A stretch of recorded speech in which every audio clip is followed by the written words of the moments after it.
Cette lectio divina est assez particulière car il s'agit de contempler la beauté du grand mystère de Noël à travers 4 évangiles. À travers l'évangile de dimanche, du 4e dimanche de l'Avent, l'évangile de la veillée de Noël, l'évangile de la messe de l'aurore et l'évangile du jour de Noël. J'avoue que ça n'a pas été évident pour moi de choisir un titre qui convienne à cette unique contemplation du grand mystère à travers 4 évangiles à la fois. J'ai tergiversé. J'ai d'abord voulu donner pour titre à cette lectio Noël, le mystère de la beauté inouïe de Dieu et de l'homme. C'est ce que m'inspire l'évangile du 4e dimanche de l'Avent, dans lequel l'ange dit à Marie, « Kere kikaritomene », autrement dit, « Réjouis-toi, éclate en ovation, toi la plénitude de la grâce ». Et cette salutation de l'ange a suscité en Marie une interrogation.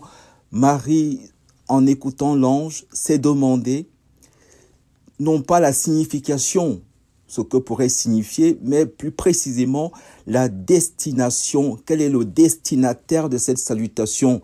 Autrement dit, toi, Gabriel, tu t'adresses à moi ou tu t'adresses à Dieu? Car c'est Dieu qui est la plénitude de la joie, c'est son nom. De sa plénitude, nous avons tous reçu grâce sur grâce.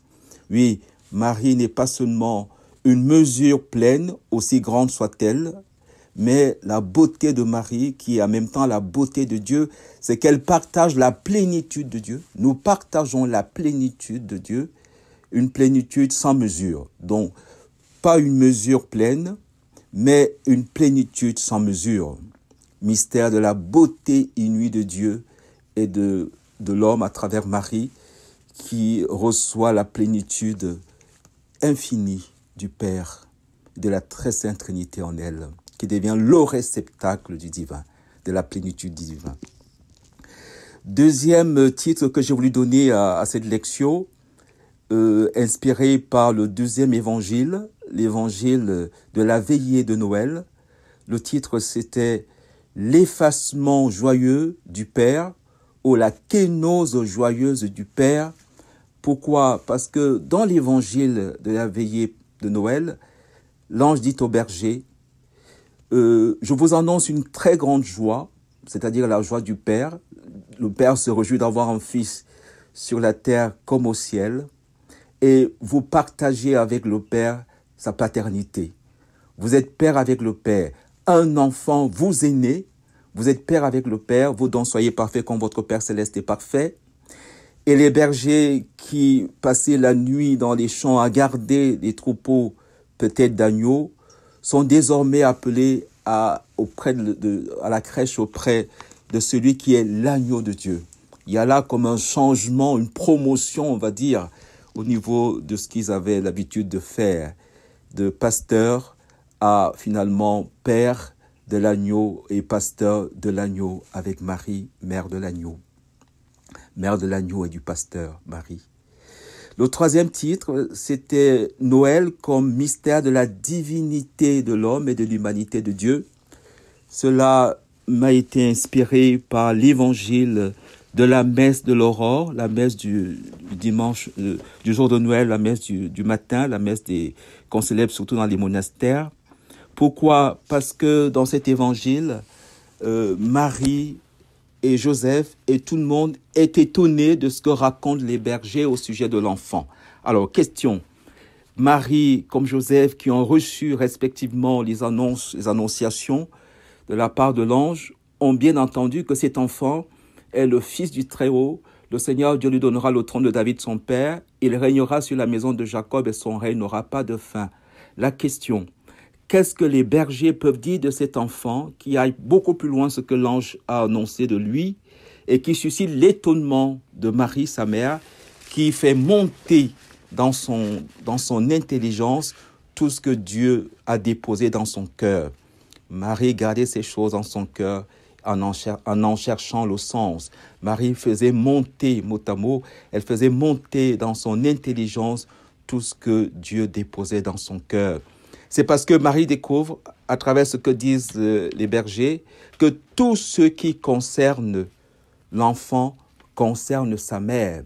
Elle découvre le mystère de la compassion, le mystère de la co-rédemption. C'est ça qui l'étonne, que cet enfant qui a un destin tout à fait merveilleux et particulier partage ce destin avec sa mère, avec laquelle il partage la nature humaine.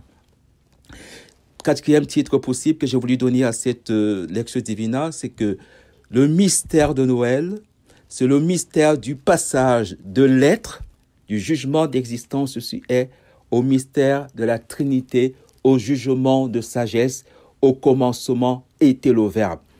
Vous savez que, pour revenir au tableau de Raphaël, les deux points de départ de l'intelligence, de la réflexion, du savoir, c'est soit le jugement d'existence, ceci est, au commencement était le Verbe, ou tout simplement partir de l'idée, et quand on part de l'idée, on aboutit bien sûr à l'athéisme ou au positivisme.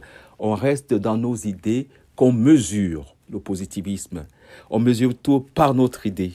L'athéisme, on déclare que ce que nous disons, notre idée, est la réalité. Donc Dieu n'existe pas parce que c'est ce que nous pensons à partir de nos idées. C'est bien ce que nous a bien rappelé le livre récent sur la théorie de Jésus. Car si on n'a pas compris ce point de départ de l'évangile de Jean, en arche en o logos, au commencement était le Verbe. Le Verbe n'est rien d'autre que la vérité. D'ailleurs, c'est dit à la suite. Lui, il est venu pour un témoignage à la vérité. Lui qui est la vérité, au commencement était la vérité. La vérité, l'adéquation de l'intelligence du Père à lui-même.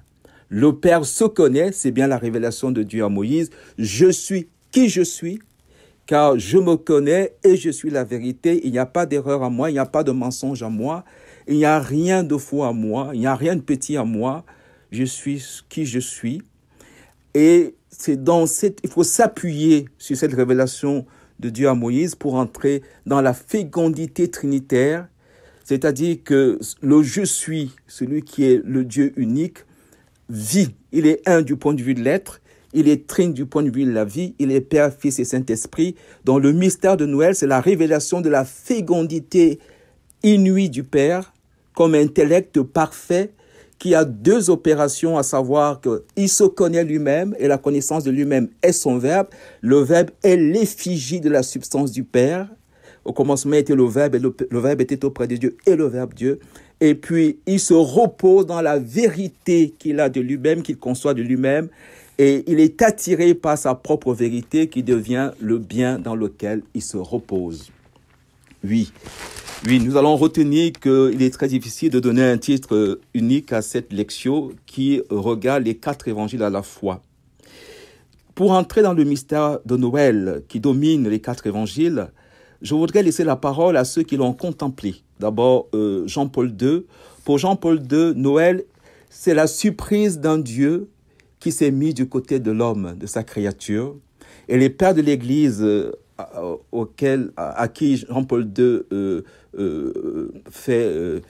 qui va suivre tout simplement, à qui il emboîte le pas, ont bien résumé, Saint Irénée et les autres, Dieu s'est fait homme afin que l'homme soit fait Dieu. Voilà, c'est extraordinaire ce mystère. Et Thomas d'Aquin nous donne l'argument de convenance, la clé de l'intelligibilité de ce mystère, dit qu'au fait, à travers le mystère de Noël, nous contemplons Dieu qui est le bien diffusif, qui se diffuse gratuitement. L'argument de convenance. Convenait-il que Dieu s'incarna pour nous sauver? Dans un premier temps, on peut dire non. Pourquoi celui qui est tout-puissant, qui peut tout soumettre, a voulu prendre ce qui est plus petit que lui pour nous sauver? Saint Thomas d'Aquin répond que c'est l'argument de convenance qui nous fait regarder le mystère de Noël du point de vue de Dieu, sovratione Dei.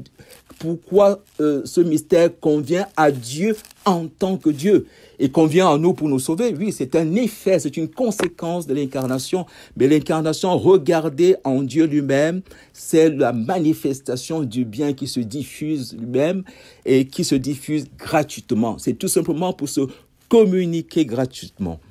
Jean aussi nous introduit dans le mystère de Noël en nous rappelant la noblesse de l'intelligence humaine, car si c'est le Verbe qui s'est incarné, c'est d'abord parce que Dieu s'adresse à l'intellect, ce qu'il y a de plus extraordinaire, de plus divin en nous. Les néoplatoniciens disaient que l'intellect est une parcelle divine en nous. Et qu'est-ce que l'intelligence a de particulier? C'est qu'elle conçoit en premier lieu de toute réalité, c'est que cette réalité elle existe. Primo cadit in intellectu ens. Et l'intelligence va donc passer du jugement d'existence à la découverte du principe de causalité finale au niveau de l'être.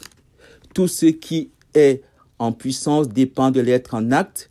Et c'est cette passerelle dont Jean nous parle ici. Au commencement était le Verbe, et le Verbe était auprès de Dieu, et tout a été fait par lui, qui nous fait découvrir que grâce au principe de causalité finale au niveau de l'être, il y a une vie trinitaire en Dieu. Dieu est trinité de personnes et il nous vient nous communiquer les processions divines. Nous entrons à travers le mystère de Noël dans l'intimité de Dieu, dans les processions divines.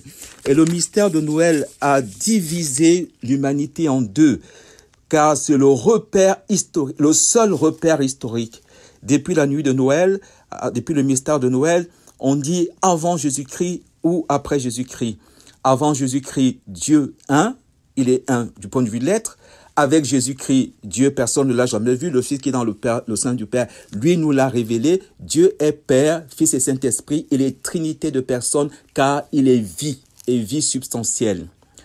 Avant Jésus-Christ, nous sommes tout simplement des créatures de Dieu. Avec Jésus-Christ, nous sommes des fils adoptifs car le Père nous adopte dans son Fils bien-aimé. Nous sommes fils dans le Fils. Avant Jésus-Christ, Marie est vierge. Avec Jésus-Christ, après Jésus-Christ, Marie est mère de Dieu. Avant Jésus-Christ, nous avons la loi de Moïse.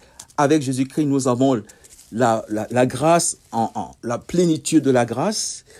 Avant Jésus-Christ, nous sommes du genre humain et Dieu est Dieu. Avec Jésus-Christ, nous rappelle Saint Paul, nous sommes un dans le Christ. Il n'y a plus ni esclave, ni homme libre. Il n'y a plus ni juif, ni grec. Nous sommes tous un dans le Christ. Nous participons à la nature divine. Le Père Zendel le résume très bien en disant, avec Jésus-Christ désormais, n'est humain que ce qui est divinisable. Ça, c'est très beau. On ne peut pas tout bénir parce que bénir veut dire finalement conformer à la nature de Dieu. Or, la nature de Dieu, elle nous est manifestée en plénitude dans son Fils. Dieu s'est fait homme afin que l'homme soit fait Dieu. Voilà notre horizon, voilà notre avenir, voilà notre beauté. Le mystère de Noël nous lance deux défis. Le premier défi, c'est au fait, la parole du psaume est vraie. Le Seigneur est mon berger, je ne manque de rien. Nous ne pouvons plus nous plaindre de ce que nous n'avons pas à partir de l'incarnation. Nous pouvons plutôt nous plaindre de n'avoir pas tout reçu. Le Verbe a brillé dans les ténèbres et les ténèbres ne l'ont pas accueilli. Le péché, c'est le fait de ne pas recevoir la totalité. Et finalement, nous devons nous plaindre de ne pas recevoir et non pas le fait qu'il y a quelque chose qui nous manque, car Dieu a tout donné, comme le dit le prophète. Qu'aurais-je dû faire pour toi que je n'ai pas fait? En nous donnant le Fils, il nous a tout donné. Nous devons donc, avec Marie, veiller pour que rien ne soit perdu.